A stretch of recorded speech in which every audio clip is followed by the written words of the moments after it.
जय हिंद साथियों, मैं अपने इस वीडियो में आपका पुनः स्वागत करता हूं। दोस्तों, हम लोग बात कर रहे थे कक्षा 10 गणित में 4 नंबर वाले प्रश्न था। हालांकि इसका मैंने एक सेट ऑलरेडी कर रखा है, यूट्यूब में अपलोड है वो।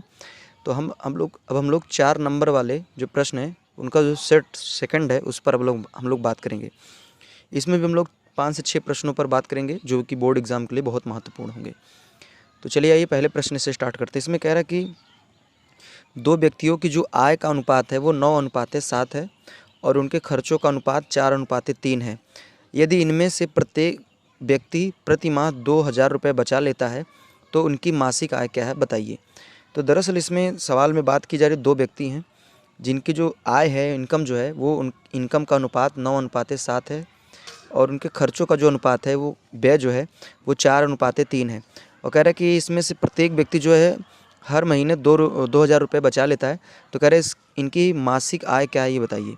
तो चलिए इसको स्टार्ट करते हैं। इसमें आप लिखेंगे पहले नंबर आप, अगर हम बात करें दोनों व्यक्तियों की जो आय का अनुपात है इसको लिखेंगे माना पहले व्यक्ति की आय। तो ये अनुपात में दिया है तो इसको मैं लिख सकता हूँ 9x, ठीक है। उसी तरह लिखेंगे दूसरे व्यक्ति की आय, तो ये हो जाएगा यहाँ पे 7x। अब ये आय दिया था, आय का अनुपात, अब खर्चा यानी व्यय का अनुपात। तो अब लिखेंगे अब पहले व्यक्ति का व्यय। तो ये व्यय का जो अनुपात है वो, इसको यहाँ पे अगर x माना है आय को तो खर्चा को हम y मान लेंगे। तो यहाँ हो जाएगा 4y क्योंकि 4 दिया हुआ है। और अगर बात करें दूसरे व्यक्ति का व्यय तो ये हो जाएगा 3y, ठीक है। अब हम जानते हैं कि यहाँ से इसको हम लिखेंगे। देखिए हमने क्या किया है, पहले व्यक्ति दूसरे व्यक्ति दोनों का हमने व्यय और आय का अनुपात जो था उसको लिख दिया। अब हम एक सूत्र जानते हैं, आय बराबर होता है व्यय प्लस बचत।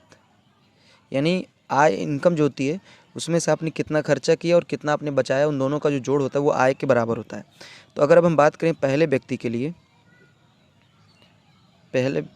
लिए, ठीक है, तो इसका अगर हम समीकरण बनाना चाहें तो इसकी जो आय है, आय का अनुपात में दिया 9x। व्यय की बात करेंगे तो व्यय तो इसका अनुपात दिया 4y और बचत है इसकी 2,000, ठीक है। तो इसको हम इधर लाएंगे तो जाएगा 9x माइनस 4y बराबर 2,000। इसको समीकरण नंबर आप 1 दे देंगे, ठीक है। उसी तरह अगर बात करें हम दूसरे व्यक्ति के लिए, तो अगर हम दूसरे व्यक्ति के लिए बात करेंगे तो इसकी देखिए जो आय है वो है 7x और व्यय जो है वो है 3y और बचत इसकी 2,000 है। तो यहाँ से भी अगर हम लिखना चाहें तो 7x माइनस 3y बराबर 2,000, ठीक है। इसको समीकरण नंबर आप क्या देंगे, 2 दे देंगे। अब आपको समीकरण 1 और 2 को क्या करना है, हल करना है। तो मेनली इसमें हमें बताना क्या है, इसमें हमें बताना है कि उनकी मासिक आय यानी आय को बताना है, व्यय को नहीं बताना, आय को बताना है। तो हम क्या करेंगे, समीकरण 1 और 2 को हल करेंगे। आप देख पा रहे हैं कि दो चर वाले रैखिक समीकरण हैं ये। तो इनको आप चाहे विलोपन विधि से हल कर लीजिए, चाहे प्रतिस्थापन विधि से हल कर लीजिए। तो दोनों में किसी विधि से आप अगर दोनों को हल करेंगे तो यहाँ से x का जो मान आएगा वो आएगा 2,000 रुपये, ठीक है। सॉरी 2,000 रुपये लिखिए, 2,000 लिखिए सीधा सीधा। तो x का जो मान आएगा वो 2,000 आएगा। तो हमसे क्या पूछा जा रहा है कि इनकी व्यक्तियों की आय बताइए। तो हमने यहाँ पे पहले व्यक्ति की आय 9x लिखा है और दूसरे व्यक्ति की आय 7x लिखा है। तो अगर यहाँ पे हम बात करें पहले व्यक्ति की आय क्या होगी, तो पहले व्यक्ति की आय, तो भाई देखो यहाँ पे x का मान 2,000 आया तो यहाँ पे लिखेंगे 9 गुणे 2,000, तो ये सीधा सीधा आएगा 18,000 रुपये। उसी तरह अगर बात करें हम दूसरे व्यक्ति की आय की, तो इसका तो दिया हुआ है 7 और x का मान रखेंगे 2,000, तो इसका हो जाएगा सीधा सीधा 14,000 रुपये। तो कहने का मतलब ये है कि जो पहला व्यक्ति है उसकी मंथली इनकम 18,000 रुपये है और दूसरा जो व्यक्ति है उसकी मंथली इनकम 14,000 है और ये हमसे पूछा गया है। आइए अब हम लोग अगले प्रश्न की ओर चलते हैं। इसमें कह रहा है कि सिद्ध कीजिए कि बिंदु 3,2 -2, -3 और 2,3 कह रहा है ये एक समकोण त्रिभुज के शीर्ष हैं। तो पहले हम एक काम करते हैं, यहाँ पे हम क्या करेंगे, एक त्रिभुज पहले नंबर बना लेंगे, ठीक है। ये त्रिभुज बना लेंगे, इसका नाम ए रखेंगे तो इसका मान हो जाएगा 3,2, ये ए हो जाएगा। और अगला हो जाएगा -2,-3, इसको हम बी मान लेंगे। और अगला होगा सी, इसको हम मान लेंगे 2,3। तो ये हमने भी क्या किया, अपने से त्रिभुज बना लिया। अब एक काम करते हैं, हम क्या करेंगे, यहाँ पे इनकी तीनों यानी ए बी, बी सी और ए सी, इन तीनों की हम दूरी निकालेंगे। तो आपने निर्देशांक ज्यामिति में पढ़ा होगा कि दो बिंदुओं के बीच की दूरी का सूत्र जो होता है वो होता है अंडर रूट में x2 माइनस x1 का square plus y2 minus y1 का स्क्वायर। तो अगर इसी फार्मूले से रख के अगर हम ए बी को निकालेंगे तो ए बी का जो मान आएगा वो आएगा अंडर रूट में 50। उसी तरह अगर हम बात करें ए सी, यानी ए सी का मतलब इनके बीच की दूरी अगर निकालेंगे तो इसका मान आएगा अंडर रूट में 2। और उसी तरह अगर हम बात करें बी सी की, तो बी सी का जो मान आप निकालेंगे तो आएगा अंडर रूट में 52। तो हमने क्या किया कि यहाँ पे तीन भुजाएं जो थी उनके मानों को हमने पता कर लिया। अब देखिए समकोण त्रिभुज की पहचान क्या है। समकोण त्रिभुज जो होता है बेसिकली वो पाइथागोरस प्रमेय उसमें लगता है, और उसमें होता क्या है कि कर्ण स्क्वायर बराबर होता है लंब स्क्वायर प्लस आधार स्क्वायर। यानी कहने का मतलब सीधा सीधा आप ऐसे कह सकते हैं कि किसी एक भुजा का वर्ग जो है जो अन्य दो भुजाएं उनके वर्गों के योग के बराबर होना चाहिए। तो अगर मान लेते हैं इसमें किसी एक भुजा को लेते हैं, चलिए 52 को लिया, तो अंडर रूट 52 का स्क्वायर किया, फिर उसके बाद हमने 50 का अंडर रूट में 50 का स्क्वायर किया प्लस अंडर रूट में 2 का स्क्वायर किया। तो देखते हैं अगर ये आपस में संतुष्ट हो रहे हैं तो हम कह सकते हैं कि ये समकोण त्रिभुज के शीर्ष हैं। तो देखिए अंडर रूट 52 का स्क्वायर करेंगे तो जाएगा 52, और ये हो जाएगा 50, और ये हो जाएगा 2। तो यहाँ पे ऐड करेंगे तो जाएगा 52 बराबर 52। इसका मतलब ये कि यहाँ पे जो हमारा हमने बात की थी वो हमारा बात से इसमें संतुष्ट हो रहा है। हमने बोला था कि अगर तीन भुजाएं हैं तो किसी एक भुजा का वर्ग जो है वो अन्य दोनों भुजाओं के वर्गों के बराबर आना चाहिए। तो हमने इसमें बड़ी भुजा को देखा जो 52 था उसको मैंने लिया, तो इसका वर्ग जो है अन्य दोनों भुजाओं के वर्गों के बराबर आया, इसलिए हम कह सकते हैं कि समकोण त्रिभुज के शीर्ष हैं। तो यहाँ पर लिख देंगे कि ऐसा सिद्ध हो चुका है। ठीक है, अब आइए हम लोग तीसरे प्रश्न की ओर चलते हैं। इसमें कह रहा है यदि निम्नलिखित आंकड़ों का माध्यक जो है माध्यिका 525 है तथा बारंबारताओं का योग 100 है तो इसमें x और y के मान बताने हैं। यानी आपका ये दिया हुआ है, ये वर्ग अंतराल है, ये आपका बारंबारता है। ठीक है, तो इसमें अगर माध्यक दे दिया तो इसमें संचयी बारंबारता निकालना पड़ता है। तो पहले यहाँ पे जो चीज़ दिया है उसको हम नोट करेंगे। तो यहाँ पे पहले क्या क्या दिया है, माध्यक यानी माध्यिका का मान दिया हुआ है 525, और यहाँ पे n का मान यानी बारंबारताओं का जो योग n का मान है वो दिया हुआ है 100। ठीक है, ये दिया हुआ है। तो हमको क्या करना है कि इसमें जो x और जो y इनके मान बताने हैं। यानी यहाँ पे क्या होगा, दरअसल पहले से ही बोल दिया कि इनको टोटल जोड़ने पे 100 आएगा, तो x की जगह और y की जगह क्या रख दें ताकि जोड़ने से 100 बने। तो बेसिकली इसमें हमको x और y के मान को ही बताना है। तो चलिए ये स्टार्ट करते हैं। तो एक काम करते पहले इसमें संचयी बारंबारता निकालेंगे। तो इसका 2 का सामने 2 हो जाएगा, फिर इसको इसमें जोड़ेंगे तो हो जाएगा 7, इसमें जोड़ेंगे तो जाएगा 7 प्लस x, फिर इसमें इसको जोड़ेंगे तो ये हो जाएगा 19 प्लस x। ठीक है, उसी तरह इसको जब इसमें जोड़ेंगे तो हो जाएगा 36 प्लस x, फिर इसको इसमें जोड़ेंगे तो हो जाएगा 56 प्लस x। अब इसको इसमें जोड़ देंगे तो हो जाएगा 56 प्लस x प्लस y। ठीक है, इसमें आपने क्या किया, इसको जोड़ के इधर लिखा। अब इसको इसमें जोड़ते हैं तो ये हो जाएगा फाइनली आपका 65 प्लस x प्लस y। अब इसको इसमें जोड़ेंगे तो ये हो जाएगा 72 प्लस x प्लस y। अब इसको इसमें जोड़ देंगे तो यहाँ से हो जाएगा 76 प्लस x प्लस y। ठीक है, तो कहने का मतलब है कि टोटल इसका जो जोड़ है इसको भी अगर आप जोड़ेंगे इस चीज़ को तो ये चीज़ भी आपका 76 प्लस x प्लस y आएगा, और इनका टोटल जोड़ किसके बराबर आ रहा है, 100 के बराबर। तो यहाँ पे हम लिख देंगे इसको कि 76 प्लस x प्लस y, इसका टोटल जोड़ आ रहा है 100। तो हम इसको 76 को इधर भेज देंगे, x प्लस y बराबर हो जाएगा 100 माइनस 76, 100 माइनस 76 यानी x प्लस y का जो मान आएगा इसको घटाएंगे तो यहाँ से आएगा 24। तो x प्लस वाई बराबर कितना आ गया, 24। इसको समीकरण नंबर आप 1 दे दीजिए। ठीक है, अब आइए आगे हल करते हैं। तो यहाँ पे दरअसल माध्यक दे दिया, तो माध्यक का सूत्र हम जानते हैं, माध्यक बराबर होता है L प्लस n/2 फिर माइनस CF बटे F इंटू H, ये होता है। ठीक है, तो यहाँ से हम क्या करेंगे n/2, या फिर कोई काम ही नहीं है इसका फ़िलहाल। माध्यक दे दिया तो माध्यक अच्छा किस में आएगा, तो 525 जो है ना वो 500 और 600 के बीच में आएगा। तो आपका जो इधर वाला होगा ना ये वाला, ये L का मान हो जाएगा, और इनके बीच का जो अंतर है 100 का अंतर है वो H हो जाएगा। इसके सामने आएंगे तो ये आपका F हो जाएगा, और इसके ऐसे सामने ऊपर यहाँ पे आएंगे तो ये आपका CF हो जाएगा। तो ये आपका CF हो गया, ये आपका F हो गया, ये L हो जाएगा और इनके बीच का जो अंतर है वो H हो जाएगा। तो चलिए यहाँ पे माध्यक कितना दिया हुआ है 525 बराबर L का मान रखेंगे 500 प्लस n/2। n/2 का मान 50 है क्योंकि n का मान 100 है तो n/2 50 हो जाएगा। फिर उसके बाद माइनस CF का मान दिया हुआ है 36 प्लस x, ठीक है। फिर पूरे 1/, हो जाएगा f का मान कितना दिया हुआ है 20 इंटू h का मान दिया हुआ है 100 क्योंकि इनके बीच का अंतर 100 का है। इसको उठा के इधर भेजेंगे तो हो जाएगा 525 माइनस 500 बराबर इधर देखिए ये हो जाएगा 50। अच्छा इसको काट सकते हैं आप तो यहाँ से 5 बार जाएगा। अब 5 गुणा इसमें करेंगे हो जाएगा 250 माइनस 1 मिनट यहाँ पे इसको हम घटा लेते हैं, पहले इसको 5 को रहने देते हैं। तो 50 में आप 36 घटाएंगे, 1 मिनट रुकिए, यहाँ पे माइनस का अंदर मल्टीप्लाई होगा, ठीक है। तो ये माइनस अंदर जाएगा तो यहाँ हो जाएगा माइनस का 36 फिर माइनस का x बटे कुछ नहीं, यहाँ पे गुणे में आप लगा सकते हैं 5, ठीक है। अब हम लोग क्या करेंगे यहाँ पे इसको घटाएंगे तो ये हो जाएगा इधर आएगा 25 बराबर देखिए यहाँ पे यहाँ पे 25 होगा, 25 नहीं 50 होगा। अब 50 में 36 घटाएंगे तो आएगा 14। अब 14 गुणा आप 5 में कर देंगे तो 14 पंजे 70 हो जाएगा। तो यहाँ पे इसका हो जाएगा 70 फिर माइनस 5x, ठीक है। तो एक काम करते हैं हम इसको उठा के इधर लेके आते हैं, इसको उठा के इधर भेजेंगे तो हो जाएगा 5x बराबर हो जाएगा ये हो जाएगा 70 माइनस 25। तो 5x बराबर हो जाएगा 70 में से 25 निकाल देंगे तो आएगा 45, ठीक है। इसको कैंसिल करेंगे तो x का जो मान आएगा वो आएगा 9 क्योंकि 5 9 45 होगा।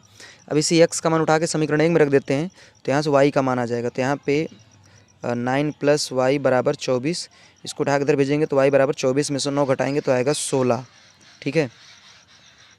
16 नहीं 24 में 9 घटाएंगे तो 15 आएगा, ठीक है। तो फाइनली यहाँ पे x और y के मान आपको पता चल गए क्योंकि देखिए अब यहाँ से टोटल यहाँ से जोड़ने से 76 आ रहा था, बस x और y के मान नहीं पता थे। अब 15 और 9 जोड़ेंगे तो ये हो जाएगा फाइनली आपका 24 और 76 में 24 जोड़ देंगे तो 100 आ जाएगा। तो इसका मतलब जो आपका आंसर आया वो क्या है, सही है।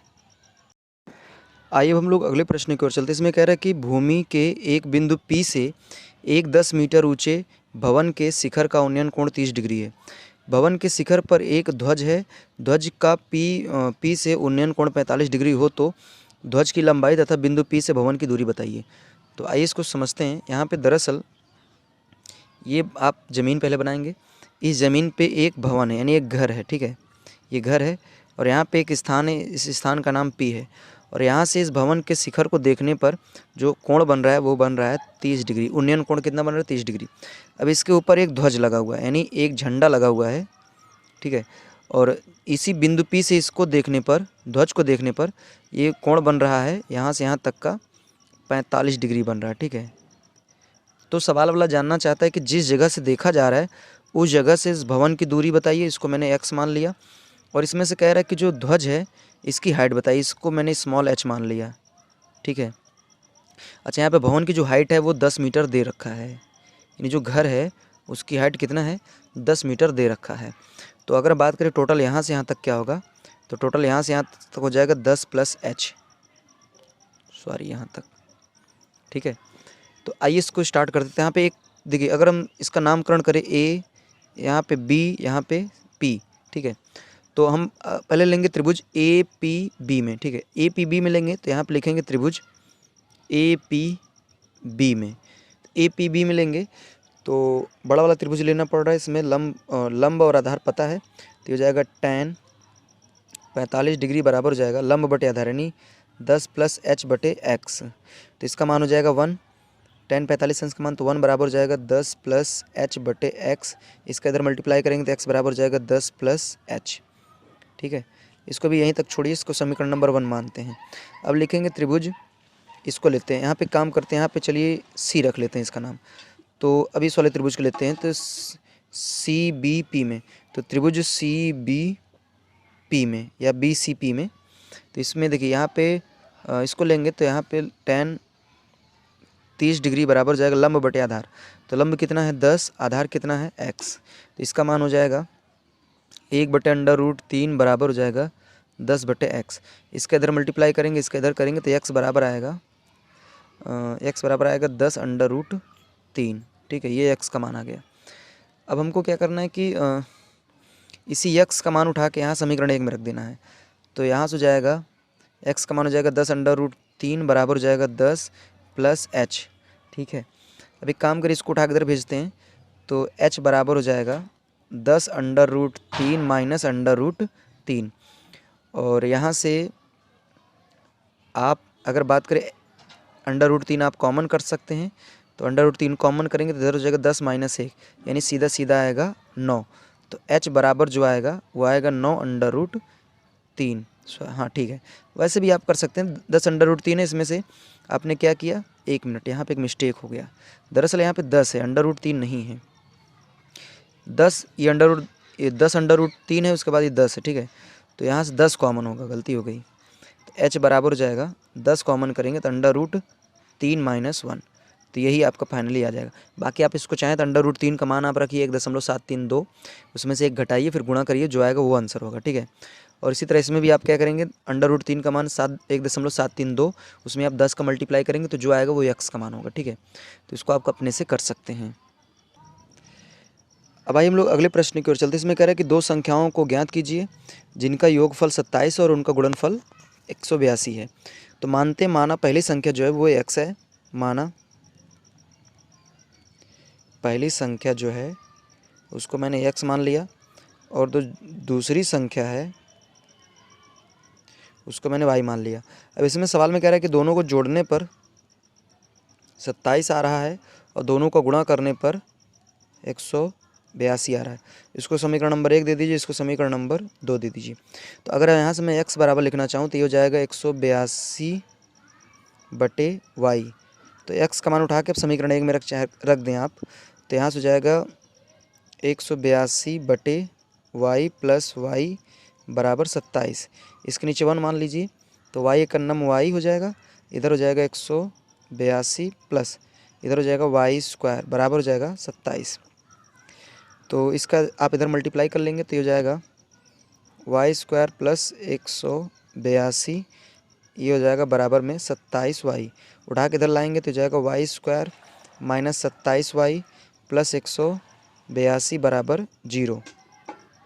तो अब आपको करना क्या है कि इसमें 27 को ऐसे 2 टुकड़ों में तोड़ना है कि जोड़ने से 27 बने, गुणा करने से 182 बने।